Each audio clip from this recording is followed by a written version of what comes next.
Assalamualaikum warahmatullahi wabarakatuh. Halo Sobat Sartika dimanapun Anda berada. Gimana kabar kalian hari ini? Semoga semuanya dalam keadaan sehat dan tetap semangat ya. Jumpa lagi bersama kita dalam acara Tanya Dok, program baru dari Klinik Sartika yang mana nanti kita akan membahas lebih jelas tentang suatu penyakit. Nah, sebelum kita masuk pada obrolan kita kali ini, kita kenalan dulu ya. Perkenalkan, nama saya Eti. Saya akan memandu acara ini kurang lebih selama 30-45 menit ke depan bersama dengan narasumber yang sangat istimewa. Kali ini bersama dengan Dr. Raihatul Ambar. Halo dokter. Halo Mbak. Sehat ya? Alhamdulillah sehat. Monggo dokter memperkenalkan diri. Baik. Assalamualaikum warahmatullahi wabarakatuh. Halo sahabat Sartika semua. Perkenalkan, nama saya Dr. Raihatul Ambar. Saya dokter umum di Klinik Pratama Rawat Inap Sartika Lamongan.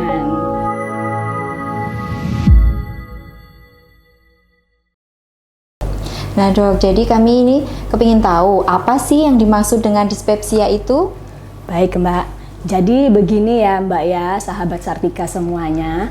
Yang dimaksud dengan dispepsia itu merupakan sekumpulan keluhan nyeri atau perasaan tidak enak yang biasa dalam medis disebut sebagai abdominal discomfort, yang biasanya terjadi bisa berulang atau menetap, dan itu juga terjadi di daerah epigastrium. Biasanya orang awam itu mengenalnya di daerah ulu hati ya, seperti itu. Jadi apabila beberapa keluhan yang di daerah itu, yang daerah epigastrium itu masih bisa disebut sebagai dispepsia. Oh, jadi ini berupa kumpulan gejala di daerah epigastrium dan biasanya mengarah ke lambung ya dok? Iya, ya itu bisa juga.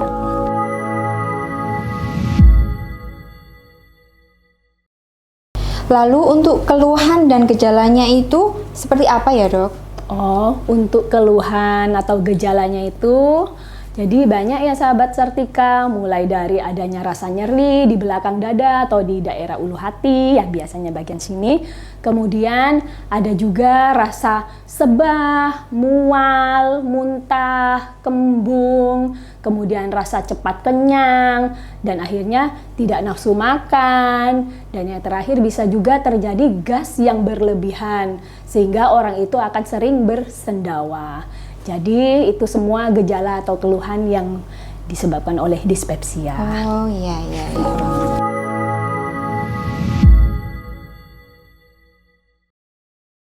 Lalu dari gejala-gejala itu semua disebabkan karena apa ya dok?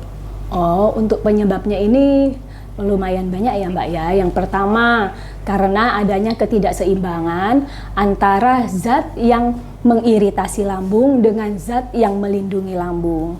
Dimana kita tahu sendiri untuk zat yang mengiritasi lambung ini biasanya asam lambung yang sering kita sebut sebagai HCl. Nah, sedangkan zat yang melindungi lambung ini biasa kita sebut sebagai mukosa. Nah, apabila si mukosa ini atau yang bagian melindungi lambung ini tidak normal atau terjadi penipisan, dan yang asam lambungnya ini dalam kondisi normal, ini juga bisa meningkatkan keluhan si pasien, bisa menyebabkan iritasi di daerah mukosa lambungnya itu sendiri, sehingga si pasien akan atau yang penderita akan mengalami keluhan. Atau bisa juga karena si zat pelindungnya itu normal saja, tapi zat yang mengiritasi itu tinggi, sehingga asam juga bisa mengiritasi si pelindungnya ini, mukosa, sehingga orang yang mengalami ini akan mengalami keluhan-keluhan yang saya sebutkan seperti tadi. Yang kedua, karena dismotilitas, yaitu adanya gangguan pergerakan lambung, di mana pada pasien ini akan terjadi keterlambatan pengosongan lambung, dan biasanya pasien-pasien seperti ini akan mengeluh malas makan dan masih merasa kenyang karena yaitu ada keterlambatan itu. Jadi orang-orang ini akan mengalami rasa cepat kenyang dan mungkin ya masih malas makan. Yang ketiga bisa karena adanya infeksi bakteri. Biasanya bakteri yang sering menginfeksi yaitu bakteri Helicobacter pylori. Dan bakteri ini bisa mengiritasi atau menginfeksi bagian lambung sehingga lambung akan terinfeksi dan itu bisa disebut sebagai gastritis. Nah, apabila sudah terjadi gastritis, peradangan pada lambung, maka akan terjadi gangguan sekresi lambung dan juga gangguan dari dismotilitas dari lambung itu sendiri. Kemudian bisa karena adanya gangguan jiwa, kejiwaan, atau stres berlebih, ya seperti itu. Dan yang terakhir bisa juga disebabkan karena diet atau lingkungan. Nah, ini yang sering masyarakat keluhkan. Jadi memang harus menjaga pola makan. Jadi pola makan yang tidak teratur itu bisa menyebabkan keluhan dispepsia. Kemudian dari jenis makanannya sendiri, yaitu makanan yang bisa mengiritasi lambung itu yang bisa menyebabkan keluhan-keluhan dispepsia seperti makanan terlalu pedas, makanan terlalu berlemak, dan juga makanan yang terlalu asam atau kecut. Nah, untuk minumannya sendiri itu minuman-minuman yang beralkohol, minuman bersoda, serta minuman berkafein, itulah semua bisa menyebabkan gejala-gejala dispepsia. Dan yang terakhir, merokok juga bisa menyebabkan gejala tersebut. Wow, ternyata banyak sekali ya dok ya, bermacam-macam sekali penyebabnya. Dan semuanya sudah dijelaskan secara jelas sama dokter Ambar.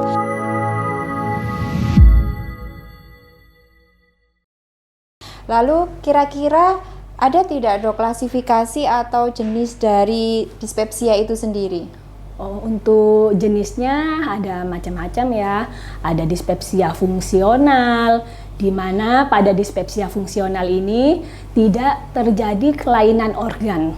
Jadi pada saat kita melakukan pemeriksaan mikroskopik atau endoskopi itu tidak ditemukan adanya, misalnya tidak ditemukan ulkus atau pada lab tidak ditemukan anemia gitu ya. Kemudian sedangkan ada dispepsia jenis lain yaitu dispepsia yang non-fungsional. Non-fungsional artinya dispepsia itu terdapat kelainan organ. Nah, jadi kebalikannya, yang tadi tidak terdapat, yang ini terdapat. Kemudian berdasarkan keluhannya itu ada 3, yaitu dispepsia jenis ulkus, di mana keluhan nyeri lah yang menonjol. Jadi rasa nyeri yang sangat menonjol itu termasuk dispepsia jenis ulkus. Nah, untuk yang kedua yaitu dispepsia jenis dismotilitas, di mana abdominal discomfort lah yang terlalu menonjol seperti rasa mual, sebah, kenyang. Nah, itu ya termasuk jenis dispepsia yang tipe dismotilitas.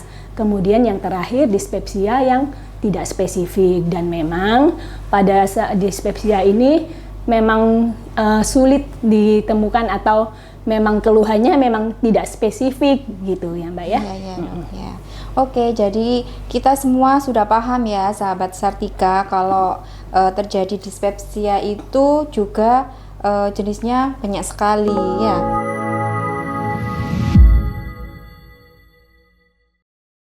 Kalau begitu, jika ada pasien atau sahabat Sartika nih dok, misal ada keluhan seperti tadi, harus gimana ya dok? Mungkin lebih ke penanganannya. Jadi begini nih sahabat Sartika, kalau misalnya ada keluhan seperti itu, sahabat Sartika harus berpikir seperti yang saya sebutkan yang sebelumnya. Jadi kita intinya harus menjaga pola hidup sehat. Yang pertama kayak tadi pola makannya diatur, misalnya memang pagi, siang, sore ya berarti memang harus 3 kali sehari gitu, tidak tiba-tiba dari 3 kali sehari jadi 2 kali bahkan lebih berkurang lagi, itu berarti sudah tidak teratur. Benar. Kemudian dari jenis makanannya sendiri itu mungkin bisa menghindari makanan yang pedas, kecut, kemudian terlalu berlemak. dengan menghindari minuman yang beralkohol, minuman yang bersoda maupun yang berkafein. Sahabat juga bisa menghindari rokok serta melakukan olahraga yang teratur ya. Dan apabila memang sudah melakukan itu semua tapi masih sakit nih dok gitu ya. Ya itu gimana itu? Saya sarankan sahabat Sartika segera ke dokter terdekat atau ke vaskes terdekat sehingga sahabat Sartika akan mendapatkan pelayanan yang cepat dan tepat. Nanti dokter akan melakukan anamnesa, pemeriksaan sehingga nanti penanganannya pun akan tepat. Biasanya contoh apabila sudah dilakukan anamnesa maupun pemeriksaan, dokter biasanya akan memberikan obat-obatan. Adapun obat-obatan yang mungkin dokter bisa berikan, contohnya golongan antasida, golongan antagonis reseptor H2 seperti orang kenal itu yaitu ranitidin ya seperti itu ya. Kemudian ada golongan PPI seperti omeprazol atau lansoprazol. Terus ada juga anti muntah mungkin misalnya memang ada keluhan muntah. Kemudian ada juga sitoprotektor untuk melindungi ya. Nah itu contohnya kayak sukralfat. Kemudian apabila memang dari keluhan tersebut di dalam pemeriksaan memang terdapat infeksi atau peradangan, dokter akan tidak segan akan memberikan antibiotik bila itu memang sangat diperlukan. Ya, jadi seperti itu untuk penanganannya.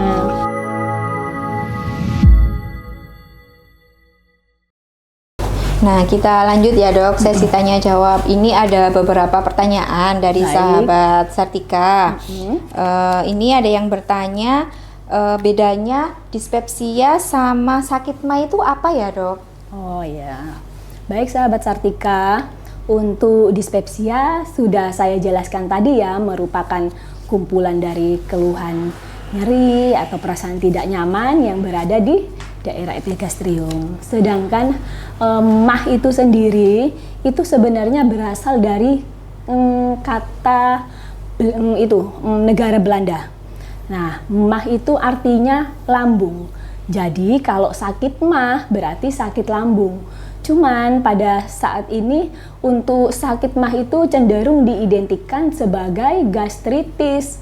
Nah, sedangkan gastritis itu sendiri merupakan peradangan pada lambung, Mbak. Oh, gitu jadi, ya, dok, ya. Jadi bedanya di situ. Bedanya di situ. Di MAH itu sudah terjadi peradangan.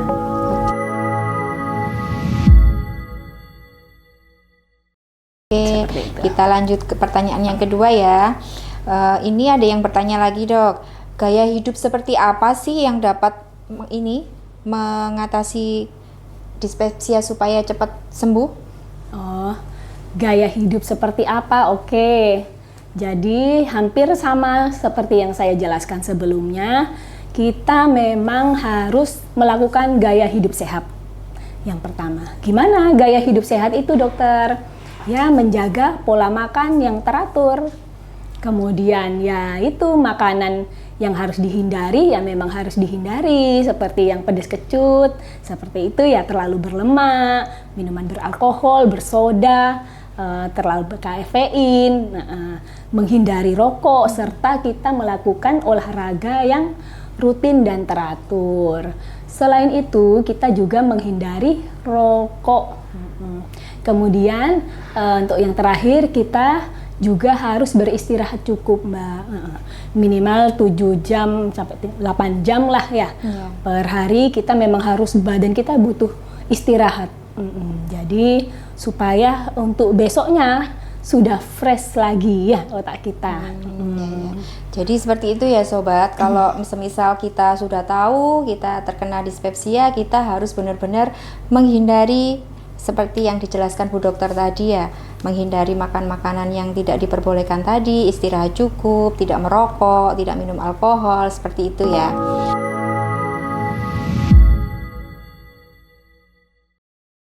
Ini ada lagi dok, satu lagi pertanyaannya. Apakah benar stres itu dapat menyebabkan MAH ataupun dispepsia tersebut? Jadi sebelumnya saya mau menjelaskan bahwa terjadinya MAH itu apabila benar-benar terjadi ketidakseimbangan antara zat yang mengiritasi lambung dengan zat yang melindungi lambung. Nah, pada saat kita stres, hormon di dalam otak kita pun juga tidak seimbang. Sehingga ketidakseimbangan tersebut akan menurunkan hormon prostaglandin, di mana hormon prostaglandin tersebut berfungsi sebagai pelindung dari lapisan dalam atau mukosa lambung. Apabila prostaglandin itu menurun atau menipis, otomatis pelindung lambungnya juga akan terganggu. Apabila sudah terganggu, otomatis yang mengiritasi lambung, asam lambung bisa mencederai istilahnya ya, mencederai mukosa yang berada di dalam lambung tersebut, sehingga akan menimbulkan gejala-gejala MAH atau dispepsia itu. Jadi itulah faktor yang dapat memicu terjadinya MAH ataupun dispepsia tadi ya. Jadi memang ya benar saja kalau misalnya stres bisa menyebabkan MAH atau dispepsia itu.